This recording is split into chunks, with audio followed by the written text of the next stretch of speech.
New day, new life. Thank you, Lord. So, ayan, pinagagalitan ko ang mga Diyoso. Bakit?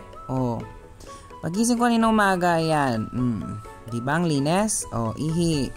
Yan ang mga salarin. Di ba? Babait.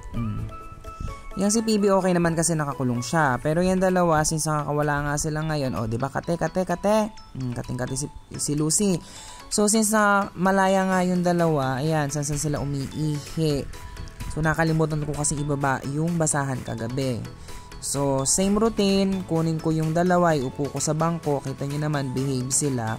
And then, start na akong mag-imis-imis ng kalat. So, day off ko naman. So, ayan, let's be productive. Sheesh, English. Sangkabesh.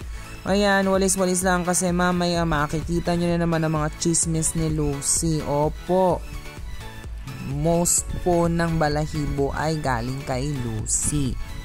Lagi po siyang naglalagas. Hirap na nga po ako kung paano gagawin sa kanya. Ang dami na namin na-try na shampoo talaga at wala talagang umepekto sa kanya. Naglalagas talaga. So, isa ito sa mga challenges ng mga fur parents na may mga alagang aso na mabalahibo at naglalagas. So, ayan. So, niready ko na yung map ko. Yung map ko na yan, medyo matagal na yan sa akin at gusto nang magretiro. Pasira na rin siya actually.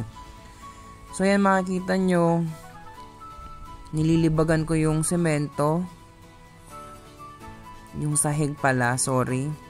Ayan, yung mga balahibo na yan, halos lahat yan kay Lucy. So, ayan.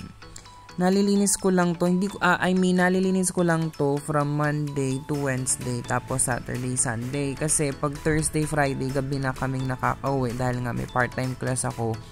So, wala na ako masyadong time sa gabi. Siyempre, pagoda na ang beauty ko. So, kailangan naman magpahinga. So, ayan. Kaya siguro lumaki na yung braso ko kakalampaso. Iuso ko rin si PB kasi may mga talsik-talsik ng ihi doon malapit sa kulungan niya. At alam nyo kung sino ang salarin. Ayan, si Lucy. Ewan ko, hindi talaga sila magkasundong dalawa. Nagsiselo si Lucy kay PB. Selosa siya mga besh. Ayan, imumove ko muna kasi papakalampaso ko na yan. So, ganito ko every time na day off ko. So, kailangan linis-linis muna kasi medyo masakit sa ilong kapag hindi ko nalinis yung aming kusina. Buti na lang tong kwarto namin mayroong or tong inuupahan namin bahay may kwarto. So, ayan, diba?